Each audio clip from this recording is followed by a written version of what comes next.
Hi guys, welcome to my channel. நான் தான் உங்க ராஜேஷ். இன்னைக்கு வந்து பிக் பாஸோட லாஸ்ட் டேக்கு முந்தின டே எபிசோடு தான் கைஸ் பார்க்க போறோம். அதாவது டே வந்து 104. ஓகேங்களா?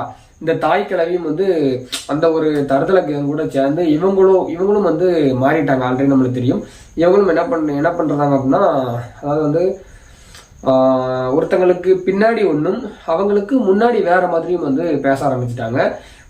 எக்ஸாம்பிளுக்கு சொல்லணும் அப்படின்னா, நேற்று அவங்க வந்து அன்னைக்கு வந்து மாயா கிட்ட சொல்லிருப்பாங்க, நீ அர்ச்சனா கிட்ட நடந்துகிட்டது கரெக்ட் தான் அப்படின்னு சொல்லியிருப்பாங்க.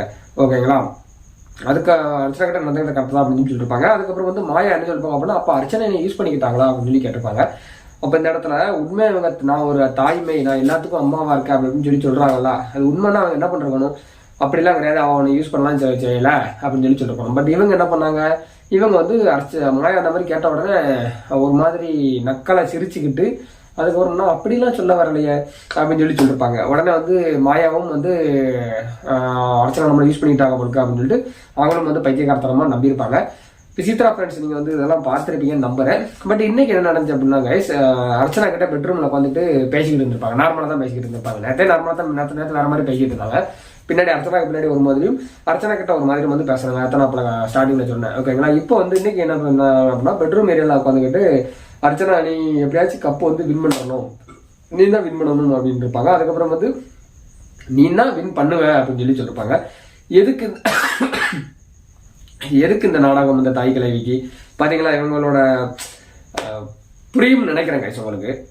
நெக்ஸ்ட் வந்து பிராவோ பத்தி நம்ம பேசி ஆகணும் கைஸ். ஆல்ரெடி வந்து பிராவோ வந்ததுல இருந்து அவரை பத்தி பேசாத வீடியோவே கிடையாது. எல்லா வீடியோலும் நம்ம பேசிட்டோம். இந்த வீடியோல நம்ம வந்து பேச போறோம். என்ன அப்படின்னா, அவர் வந்து பிராவோ வந்து கண்டஸ்டண்டா ஃபர்ஸ்ட் உள்ளுக்கு வந்து கொஞ்ச நாள் வந்து சர்வே பண்ணார்லாம் அந்த பிக் பாஸ் ஹவுஸ்ல.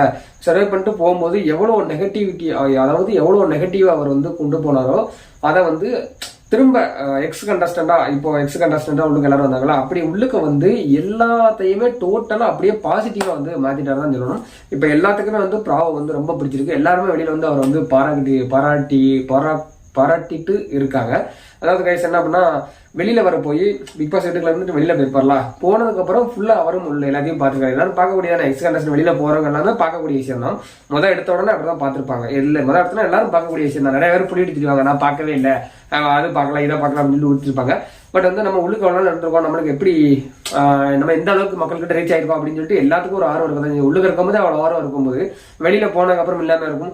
கண்டிப்பா பார்த்திருப்பாங்க. அதே மாதிரிதான் பிராவோவும் வந்து எல்லாத்தையும் பார்த்துட்டு அவரோட தப்பை வந்து உணர்ந்துட்டாரு. ஓகேங்களா? இதான் வந்து மெயின் பாயிண்ட். அவரோட தப்பை அவர் வந்து உணர்ந்துட்டாரு.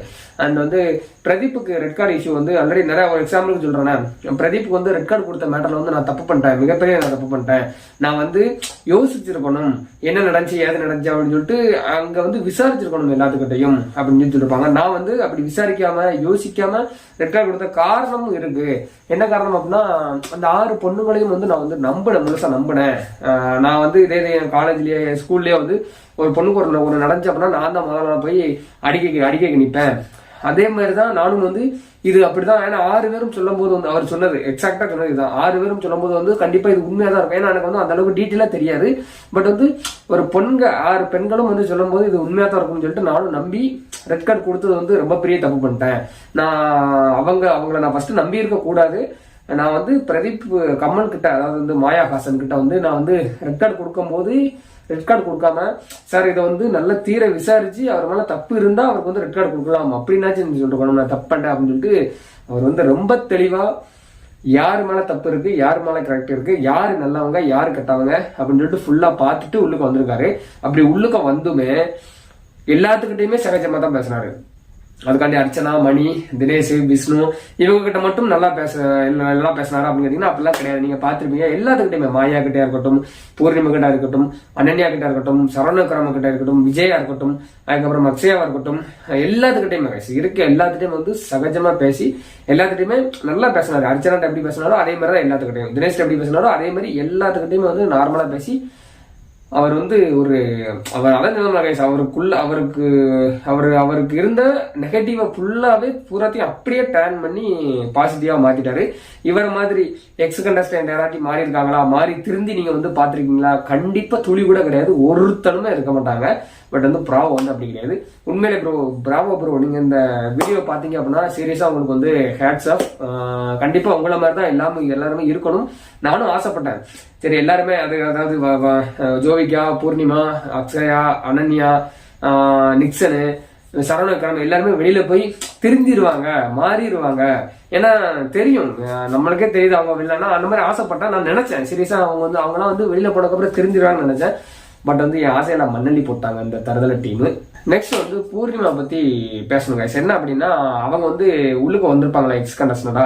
அப்ப வர்றதுக்கு முன்னக்கூட்டி அவங்களோட மூவி டீம் இருக்குல்ல, அவங்க இவங்களுக்கு என்ன பண்ணிருப்பாங்க அப்படின்னா, நல்லவங்க அப்படிங்கிற ஒரு முகமூடி மாட்டி விட்டுருப்பாங்க. அதனாலதான் இவ்வளவு சேஞ்சஸ். நான் கூட நேரத்துக்குள்ள வீடியோல சொல்லிருப்பேன், நேரத்தா முந்தானத்தா அவங்க என்ட்ரியான அன்னைக்கு உள்ள வீடியோல சொல்லிருப்பேன்.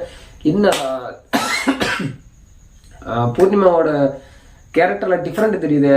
தினேஷ் கூட போய் ஆடுதாங்க, அதுக்கப்புறம் தினேஷ் காலில் போய் விடுதாங்க, விஷ்ணு கூட ஆடுதாங்க, மணி கூட போய் ஆடுதாங்க, எல்லாத்து கூட ஆடுதாங்க, எல்லாத்து கூட ஜாலியா பேசுறாங்க. என்ன ஒரு வேளை மாறி இருப்பாங்களோ அப்படின்னு சொல்லி எனக்கு ஒரு டவுட் இருந்துச்சு. சும்மா உண்மையாவே மாறிட்டாங்களா இல்ல அப்படின்னா நடிக்கிறாங்களா அப்படின்னு சொல்லி டவுட் இருந்துச்சு. பட் இன்னைக்கு கன்ஃபார்ம் ஆயிட்டு அந்த மூவி டீம், அந்த டீம் பேரு, அந்த படம் பேரு கருப்பியா சிவப்பியா என்ன படம் தெரியல கைஸ்.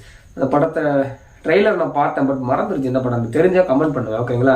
அந்த டீம் அந்த நல்லவங்க அப்படிங்கிற ஒரு முகமூடி அணிஞ்சதுனால இவங்க உள்ளுக்கு நடிச்சுட்டு தெரியுறாங்க. ஸோ நேரத்தே நான் அவங்க நம்பிட்டேன். ஸோ நான் என்னையே என்ன சொல்ல, என்ன மனசை நான் மாத்திக்கிட்டேன் ஓகேங்களா. இவங்க நல்லவங்க கிடையாது. இவங்க அந்த படம் வருது மக்கள்கிட்ட, இதுக்கப்புறம் உள்ளுக்க போயிட்டு நம்ம சேட்டைகள் பண்ணோம், நம்மளோட கேரக்டரை காட்டணும் அப்படின்னா நம்ம படம் ஃப்ளாப் ஆயிரும் அப்படின்னு சொல்லிட்டு அவங்க உங்களோட அந்த ஒரு எச்சத்தனமான கேரக்டரை ஃபுல்லா மறைச்சிட்டு ஒரு நல்லவங்க மாதிரி எல்லாத்துலையும் சகஜமா பேசுங்க. அப்பதான் அது மூவிக்கு எந்த ஒரு பாதிப்பும் ஏற்படாது அப்படின்னு சொல்லி அனுப்பி விட்டுருக்காங்க ஓகேங்களா. அதனாலதான் இவ்வளவு நடிப்பு. அது முதல் நாள் இந்த மாதிரி நினைச்சா அவங்க காலில் விழுந்தது, விஷ்ணு ஆடினது. மறுநாள் இன்னைக்கு இல்ல சாரி நேத்து என்ன நினைச்சா அப்படின்னா, உள்ளுக்க ஸ்மால் பஸ் ஹவுஸுக்குள்ள வாண்டடா வந்திருப்பாங்க. யாரு? பூர்ணிமா. இதுக்கு முன்னாடி இவங்க பண்ண செயல்கள்லாம் இதுக்கு முன்னாடி நீங்க பாத்திருப்பீங்களான்னு கண்டிப்பா பாத்திருக்க மாட்டீங்க.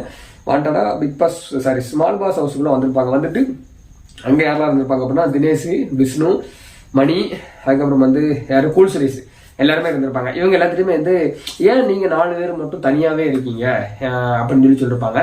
அண்ட் வாங்க எல்லாத்து கூட பேசுங்க. நீங்க நம்ம இதுக்கு முன்னாடி எவ்வளவோ சண்டைகள் இதுக்களே பெரிய பெரிய சண்டைகள்லாம் நம்ம போட்டுட்டோம். இது லாஸ்ட் வீக் தானே, நல்லா என்ஜாய் பண்ணுவோம் அப்படின்னு சொல்லிட்டு நல்லா அவங்க மாதிரி நடிச்சிருப்பாங்க. சரி ரைட்ரா, நீ நடத்து அப்படிங்கிற மாதிரி தான் இருந்துச்சு. நீ என்னதான் நடிச்சாலும் உன்னோட படம் அங்கே ஃபிளாப்ட் ஆக போகுது. யாரும் உனக்கு சப்போர்ட் பண்ணுறது கிடையாது, சப்போர்ட் பண்ணவே மாட்டாங்க. அண்ட் என்ன சொல்லிருப்பாங்க அப்படின்னா, அதுக்கு விஷ்ணு சாரி தினேஷ் சொல்லிருப்பாரு. தினேஷும் நல்லா செருப்பால் அடிச்ச மாதிரி பதில் சொல்லிருப்பாங்க. தினேஷ் ஒரு பக்கம் இருந்துகிட்டு, நேத்து தான் உங்க முன்னாடியே ஒரு விஷயம் நடந்திருக்கு. அதாவது விஷ்ணுவை பத்தி விஷ்ணுக்கு காதல கேட்கற மாதிரி அவங்க வைதாங்க, திட்டுனாங்க அப்படின்னு சொல்லிருப்பாங்க. உடனே அதுக்கப்புறம் கூல் சுரேஷும் மாயா ஏமா ஒரு நேத்து தானே விஷ்ணுவை திட்டுனா, எங்களுக்கு என்ன பேசக்கூடாதுன்னு என்ன விருப்பமா, நாங்களும் பேச ரெடி தான். மட்டும் அவங்க இப்படி இருந்தாங்க. உடனே பூர்ணிமா அப்பா லைட்டா ஒரு குட்டி செம்பு தூக்கிருப்பாங்க. அவங்க திட்டலாம் செய்யல, நக்கலுக்கு பேசினாங்க.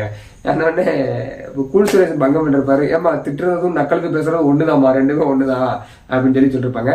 உடனே விஷ்ணு அவரும் அவர் சைட்ல சொல்லிருப்பாங்க. அதாவது அவங்களுக்கு இருண்டதெல்லாம் பேயா, இருண்டவனுக்கு அரண்டதெல்லாம் பேயா, இருண்டவனுக்கு அரண்டெல்லாம் பேய் மாதிரி நீங்க என்கிட்ட பேசினாலே அவங்க கோவப்பட போறாங்க, நீங்க போங்க அப்படின்னு சொல்லிட்டு செருப்படி பதில் கொடுத்துருப்பாங்க. உடனே பூர்ணிமா நல்லவங்க மாதிரி அந்த முகமூடி கலர மாட்டேங்குது, அந்த முகமூடி அப்படியே உடம்புலாம் இருக்கு. நீங்க அதெல்லாம் எதுவுமே நினைக்காதீங்க, பழசெல்லாம் தூர விட்டுருங்க, சும்மா ஃபன் பண்ணும் போதாச்சும் ஜாயின் பண்ணிக்கோங்களேன் அப்படின்னு சொல்லிருப்பாங்க. அண்ணே தினேஷ், எம்மா தாயே ஒண்ணுமே பண்ண வேண்டாம், எம்மா தாயே நாங்க தனியாவே இருந்துக்கூடாது, ஒன்றும் பிரச்சனை இல்லை, அது வெளியில தனியாவே இருந்துக்கூடாது, அதான் எங்களுக்கு நல்லது, நாங்க திரும்ப போய் கெட்ட பேர் எடுக்கணும்னு விரும்பல அப்படின்னு சொன்னோன்னே, இல்ல நீங்க இப்படி இருக்கிறதா ஒரு மாதிரி இருக்கு வெளியில அப்படின்னு சொன்னோன்னே, அப்படியே இருந்துட்டு போட்டோம், ஒன்றும் பிரச்சனை இல்லை, எப்படினாலும் இருக்கட்டும், நான் அங்க போவேன், அவங்க ஏதாச்சும் நான் எதுவும் பேச மாட்டேன், அவங்க ஏதாச்சும் வார்த்தை விடுவாங்க, நான் சும்மா இருக்க மாட்டேன், நம்ம நேரத்தை சொல்லிட்டோம்ல. அதாவது விசித்திர வாழ்க்கைடா இவங்க ஏதாச்சும் பேசட்டும், கிளி கிழிச்சு நார்மலா தொங்க விட்றாங்க அப்படின்னு சொன்னோம்ல, அதே தான் தினேஷ் சொல்லிருப்பாரு. நான் மத்தவங்க சும்மா இருக்காங்களோ இல்லையோ, அவங்க ஏதாச்சும் பேச நான் என் வயசு சும்மா இருக்காது, நான் வேற மாதிரி பேசி விட்டுருவோம். லாஸ்ட் நாள் இருக்க போறது இன்னும் ஒரு நாள் தான் இருக்க போகுது, சரி எந்த ஒரு பிரச்சனையும் இல்லாம நம்மளுக்கு எந்த ஒரு கெட்ட பேரும் இல்லாம பாத்து விடுமே அப்படின்னு சொல்லிட்டு தான் நாங்க பேசாம இருக்கோமா, நாங்க இப்படியே இருந்து கூட தான் ஒன்றும் பிரச்சனை இல்லை அப்படின்னு சொல்லிட்டு செருப்பால் அடிச்ச மாதிரி பண்ணி சொல்லிருப்பாங்க. பூர்ணிமாக்கும் ஒன்றும் சொல்ல முடியல, ரைட்டு அவங்களுக்கு தான் தெரியுமே நம்ம மேலதான் முழுக்க நம்ம டீம் எல்லாமே ஒரு குதர்க்கமான ஒண்ணு என்னன்னா, எவன் கூடிய அழிக்கலாம். இன்னொன்று என்னன்னா எவனோட கேமை அடிச்சு அவனை மிதிச்சு மேலே ஏறலாம். இன்னொருத்தங்க என்னன்னா என்ன அப்படின்னா இவனை எப்படி இப்போ அசிங்கமா பேசலாம், இவனுக்கு எப்படி 18+ கம்மான்னு கொடுக்கலாம். அதுக்கப்புறம் மொத்தம் எல்லாரும் சேர்ந்து எப்படி ஒரு நல்ல ஒரு ஸ்ட்ராங்கான பிளேயர் எப்படி அடிச்சு வெளியில பத்தலாம், எதை வச்சு அடிச்சு வெளில பத்தலாம், இப்படி யோசிக்கக்கூடிய டீம் நம்ம டீம். ஸோ வந்து அவங்க எதுவுமே பேசாம அவங்க வாட்டில் வெளியில போயிட்டாங்க. பிக் பாஸ் வந்து நேற்று வந்து எக்ஸ் கண்டஸ்டன்ட் ஃபுல்லா நீங்க வந்து ஃபைனலிஸ்ட் 5 பேத்துக்கும் வந்து ஏவி போட்டீங்க, எங்களுக்கு ஏவி போட்டீங்களா அப்படின்னு சொல்லி கேட்டிருப்பாங்க. உடனே வந்து அதுக்கு வந்து பிக் பாஸ் நம்ம வந்து குறைய சொல்ல முடியாது. எந்த ஒரு விதத்துலயும் வந்து பிக் பாஸ் அப்படிங்கிற அதுக்கு வந்து உருவம் கிடையாது, அந்த ஒரு குரல் ஓகேங்களா. அந்த குரல் பேசுறதும் ஒரு மனுஷன் தானே. உண்மையிலே வந்து அந்த ஒரு பிக் பாஸ் வந்து நல்ல மனுஷன், அதை நம்ம என்னைக்குமே குறை சொல்ல முடியாது. அதாவது வந்து சரி அவங்க வந்து ஒரு ஏவி போட்டுருப்பாங்க பிக் பாஸ் எல்லாத்துக்குமே, அதாவது ஃபைனலிஸ்டா இருக்கட்டும் அண்ட் வந்து எக்ஸ் கண்டஸ்டன்ட் வந்த 13 பேர் எக்ஸ், அதுக்கப்புறம் உள்ளுக்கு இருந்த 5 பேர், எத்தனை பேரோ கணக்கு பண்ணிக்கோங்க, அத்தனை பேத்துக்கும் ஒரு ஏவி, கிரையிங் ஏவி. அதாவது வந்து எக்ஸ் கண்டஸ்டன்ட் எல்லாம் முன்ன வந்து அவங்களோட வாழ்க்கையை பத்தி அழுதுருக்காது, ஒவ்வொரு சுச்சுவேஷன்ல சண்டை போடும்போது அழுதுருக்காது, இதை ஃபுல்லாவே வந்து போட்டிருப்பாங்க. அதுல வந்து ஸ்டார்டிங்லே அந்த ஏவி ஸ்டார்டிங்ல என் தலை வந்தாங்க அப்படியே சிங்க மாதிரி உட்காந்துருப்பாரு. அதாவது வந்து பிரதீப் ப்ரோ வந்து வெளியில கார்டன் ஏரியாவது சம்திங் இதுலயே உட்காந்துருப்பாரு. மழை பெஞ்சுக்கிட்டு இருக்கும் ஓகேங்களா, மழை பெஞ்சுக்கிட்டு இருக்கும். அதாவது அவர் வந்து இப்ப இதான் அந்த இதுன்னு வச்சுக்கோங்களேன், கார்டன் ஏரியா தான் நினைக்கும் கைஸ். இதுல வந்து மேல வந்து செவர் இருக்கு ஓகேங்களா, செவர் தெரியுதா, அந்த செவர் தெரியுதா, அந்த மாதிரி செவர் இருக்கும். அவர் வந்து இந்த மாதிரி செவர் இருக்கும், அதுல வெளியில உட்காந்துருப்பாரு. மழை வந்து இதுல இப்படி பெய்யும், அவர் மேல விடாது பட் இப்படி பெய்யும். அதுல வந்து உட்காந்துருப்பாரு, ஆள் வந்து உட்காந்துருப்பாரு. இதுல சேர் மாதிரி ஏதோ ஒன்று இருக்கு, அதுல உட்காந்துருப்பாரு. சும்மா அப்படியே எப்படி சொல்ல சிங்கம் மாதிரி தான் கைஸ், ரியல் சிங்கம் மாதிரி தான் வந்து இருந்தார் கைஸ். என்னதான் மாயாவாசன் வந்து பிளான் பண்ணி பிரதீப் ப்ரோவை வெளியில அனுப்பினாலும் அண்ட் வந்து இந்த ஒரு பிக் பாஸ் டீம் வந்து என்னதான் வந்து இந்த ஏவி ஸ்டார்டிங்ல போட்டிருந்தாங்க தெரியுமா, அப்போ வந்து ஒரு பிக்சர்லாம் விட்டுருந்தாங்க. அதாவது ஃப்ரேம் பண்ற மாதிரி எல்லாரும் பிக் பாஸ் சீசன் 7ல கண்டஸ்டன்ட் எல்லாரும் போட்டோவுமே இருந்துச்சு. பிக் பாஸ்ல பிரதீப் போட்டோ, அந்த எல்லா போட்டோ வந்து பிரதீப் போட்டோ மட்டும் இல்லை ஓகேங்களா. என்னதான் மாயாகாசன் வந்து பிரதீப் பிளான் பண்ணி வெளியில அனுப்பினாலும், என்னதான் வந்து அந்த ஒரு ஸ்டில்ல பிரதீப் போட்டோ இல்லைனாலும், நான் இப்ப சொல்றேன் கைஸ், இவனுங்களால பிரதீப் ப்ரோ இல்லாம ஒரு ஏவியை போட முடியுமா? போட முடியாது. இப்போ நம்ம இது வரைக்கும் எவ்வளவு ஏவி பார்த்திருக்கோம். அந்த ஏவியில ஏதாச்சும் ஒரு ஏவிலையாச்சும் பிரதீப் ப்ரோ இல்லாம இருந்திருக்காரா? எல்லா ஏவிலையும் பிரதீப் ப்ரோ இருந்திருக்காரு, சிங்கம் மாதிரி நின்றுருக்காரு. எல்லா இடத்துலயுமே அவர் தான் வந்து எல்லா ஏவிலையுமே அவர் ஒரு ஹீரோ மாதிரி தான் வந்து எனக்கு தெரியுதாரு பாக்குறதுக்கு ஓகேங்களா. உங்களுக்கும் தெரியவாரு நம்புறேன். இப்போ போட்டாங்களா கைஸ், லாஸ்டா ஒரு ஏவி போட்டாங்களா, அந்த ஒரு கிரையிங் ஏவி. அதுல வந்து எல்லாரும் அழுதது இருந்துச்சு. கண்டஸ்டன்ஸ் எல்லாரும் பிரதீப்ல இருந்து அர்ச்சனா எல்லாரும் எல்லா சேர்ந்து கண்டஸ்டன்ட் எத்தனை பேர் வந்தாங்க, 20 பேரா எத்தனை பேரா வந்தாங்கல்ல, அத்தனை பேர் அழுவுறதும் இருந்துச்சு. அதுல வந்து எனக்கு வந்து பிரதீப் ப்ரோ, அதுக்கப்புறம் வந்து அர்ச்சனா, அதுக்கப்புறம் வந்து விஷ்ணு, இவங்க 3 பேரும் அழுததை பார்த்து என் கண்ணை வந்து கலங்கிருச்சு. சீரியஸா சத்தியமா கைஸ், நானும் வந்து என் கண்ணெல்லாம் அப்படியே கலங்கி என்ன அறியாமலே அப்படியே கண்ணு வந்து அப்படியே கண்ணீர் வந்து வடிய ஆரம்பிச்சிருச்சு. அதுக்கப்புறம் கண்ணீர் நேரம் தொடச்சி விட்டுட்டு பார்த்தேன், நல்லா இருந்துச்சு, சூப்பரா. அந்த ஒரு எப்படி சொல்ல, நல்லா செம்மையா இருந்துச்சு இந்த ஒரு ஏவி. எனக்கு பிடிச்சதுலேயே வந்து ரொம்ப பிடிச்ச ஏவி யாருக்குள்ள ஏவி அப்படின்னா விஷ்ணுக்குள்ள ஏவி. அது தனியா 5 பேருக்கு போட்டாங்களா, அது வந்து விஷ்ணு ஏவி சூப்பரா பிடிச்சிருந்துச்சு. அதுக்கப்புறம் வந்து அதுக்கு முன்னக்கூட்டி ஃபர்ஸ்ட் ஒரு ஏவி போட்டாங்க தெரியுமா, சண்டை ஏவியா ஏதோ ஒரு ஏவி, அந்த ஏவி பிடிச்சிருந்துச்சு. அதுக்கப்புறம் விஷ்ணு ஏவி, இப்போ வந்து இந்த 3வது ஏவி பிடிச்சிருக்கு. இந்த 3 ஏவியுமே எனக்கு வந்து ரொம்ப பர்சனலா பிடிச்சிச்சு. ஏன்னா அதுல ஒர்க் பண்ண விதம் அப்படி நல்லாவே ஒர்க் பண்ணியிருந்தாங்க. அதாவது பேக்ரவுண்டு, எல்லா வீடியோ, கொலாபரேஷனு, மியூசிக்கு, அந்த ஒரு பாட்டு எல்லாமே வந்து செம்மையா சூப்பரா இருந்துச்சு கைஸ். அண்ட் வந்து ஜோவிக்கு வந்து அவங்க பேசுறதும் வந்திருக்கும். எனக்கு என்னன்னா கைஸ், ஜோவிக்கு வந்து வனிதாட்ட வளராம அவங்க அப்பா ஜெயக்குமார் தானே, ஜெயக்குமார் கிட்ட வளர்ந்துருந்தாங்க அப்படின்னா கண்டிப்பா அந்த பொண்ணு வந்து ஒரு நல்ல பொண்ணா வளர்ந்துருப்பாங்க அப்படின்னு சொல்லிட்டு எனக்கு ஒரு நம்பிக்கை இருக்கு. இந்த ஒரு தருதலை கிட்ட வளர்ந்ததுனால இதுவும் ஒரு தருதலையா, அது பெரிய தற்கொலை அப்படின்னா இது வந்து சின்ன தற்கொலையா வந்து மாறிடுச்சு. உங்களுக்கு எப்படின்னு தெரியல, இதே மாதிரி தான் உங்களுக்கும் தோணுச்சு அப்படின்னா கமெண்ட் பண்ணுங்க. அண்ட் வந்து இன்னைக்கு கைஸ் ஒரு ஹாப்பி எண்டிங்கா இருந்துச்சு கைஸ். இன்னைக்கு வந்து யாருமே வன்மத்தை காட்டல அண்ட் வந்து யாருமே சண்டை போடல. நீ கூட நினைக்கலாம் அங்கங்க வன்மம்லாம் இருந்துச்சு, இல்லாமலாம் இல்லை. பட் வந்து என்ன சொல்ல, நம்ம அப்படிதான் சொல்லி ஆகணும். ஏன்னா வந்து கம்பாரிசன் பண்ணும்போது வந்து இந்த டே வந்து ரொம்ப எனக்கு ரொம்ப பிடிச்சிச்சு. சீரியஸா வந்து என் மனசு வந்து அப்படியே வந்து திருப்தி ஆயிடுச்சு. அந்த 104 நாள்ல 103 நாள் இதுக்கு அதாவது முந்தானத்துல இருந்து எடுத்துக்கோங்களேன், 103 நாளுமே வன்மம் இல்லாம ஏதாச்சும் ஒரு எபிசோட பார்த்திருப்பீங்களா? அதுக்கும் இந்த 103 நாளுக்கும் இந்த ஒரு 104 நாளுக்கும் கம்பேர் பண்ணி பாத்தீங்க அப்படின்னா இந்த 104வது நாள் வந்து ரொம்ப ஹாப்பியா இருந்துச்சு. என்னைய பொறுத்த வரைக்கும் யாருமே வந்து வன்மத்தை கக்கல, யார்கிட்டையுமே வந்து சண்டை போடல, எல்லாம் நார்மலா.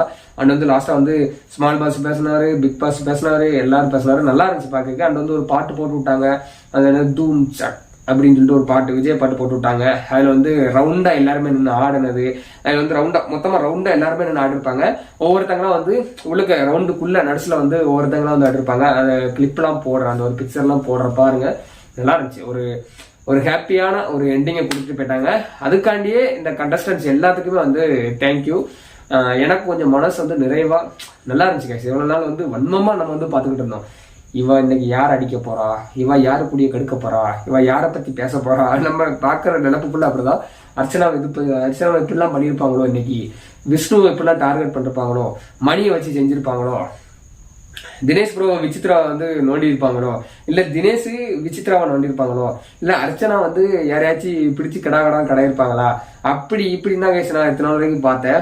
இத்தனை வரைக்கும் அந்த 103 நாள் அப்படிதான் பார்த்தேன். பட் இன்னைக்குள்ள டே நல்லா இருந்துச்சு. திரும்ப நான் வந்து சொல்றது காரணமாக தான் செம்ம ஒரு ஹாப்பியான ஒரு எண்டிங்கு. உண்மையிலே தேங்க்யூ ஆல் கண்டஸ்டன்ட்டுக்கும் வந்து என்னோட தேங்க்யூ. இதே மாதிரி எல்லா நாளும் இருந்தீங்கன்னு வச்சுக்கோங்களேன். இந்த சீசனும் வந்து கவின் இருந்த சீசன், ஆரி இருந்த சீசன், ஓபியா இருந்த சீசன் மாதிரி ஒரு ஹிட்டான சீசனா மாறி இருக்கும். பட் லாஸ்ட் நேரம் பண்ணி என்ன பிரச்சனை, பரவாயில்ல. லாஸ்ட் நேரமாச்சு இப்படி ஒன்னா இருந்தீங்களா, ஒன்னாவே இல்லை, பட் நல்லா இருந்துச்சு. ஒன்னாதான் இருந்தாங்க, நல்லா இருந்துச்சு. அண்ட் வந்து என்ன சொல்ல, அவ்வளவுதான். இன்னைக்கு வந்து ஃபைனல், ஓகேங்களா? 4 மணி நேரம் ஷோ ஓடும். ஸோ வந்து நான் ரொம்ப ஆவலா இருக்கேன் கைஸ். அதாவது வந்து கமலஹாசன் வந்து அர்ச்சனாவோட கையை தூக்குறத பாக்குறதுக்கு நான் ரொம்ப ஆவலா இருக்கேன். கண்டிப்பா தூக்குவார் நான் நம்புறேன். அண்ட் வந்து என்ன பண்ணா, எனக்கு என்னன்னா கைஸ், ஒரே ஒரு ட்விஸ்ட் மட்டும் இல்லாம இருந்தா நல்லா இருக்கும். ஓட்டிங் படி இவங்க வந்து கொண்டு போகணும் எல்லாத்தையுமே. ஃபைனல் நாளைக்கு ஒரு நாள் ஃபைனல், ஓகே சார், இன்னைக்கு ஒரு நாள் ஃபைனல் அதுமா ஓட்டிங் படி, மக்களின் முடிவு படி, மக்கள் என்ன ஆதரவு கொடுத்துருவாங்களோ அதைப்படி வின்னரும் ரன்னரும் இருந்திருந்தாங்க அப்படின்னா, அதாவது வேற யாரு, ரன்னர் அப் மணி, வின்னர் வந்து அர்ச்சனா, அப்படி இருந்திருந்தாங்கன்னா நல்லா இருக்கும். அதை விட்டுப்பட்டு மாயாகசன் ஏதாச்சும் குறுக்க புகுந்து ஏதாச்சும் ஒண்ணு, இந்த கௌசி குறுக்க வந்தா எப்படி என்ன பண்ணுவீங்க அப்படிங்கிற மாதிரி குறுக்க வந்துட்டீங்கன்னா அப்புறம் சாணி அடிதான் உங்களுக்கு. ஸோ வந்து பார்ப்போம், எப்படின்னு பார்ப்போம் கைஸ். நாளைக்கு கண்டிப்பா வந்து ரிவ்யூ இருக்கு கைஸ். கண்டிப்பா ஒரு சம்பவம் இருக்கு.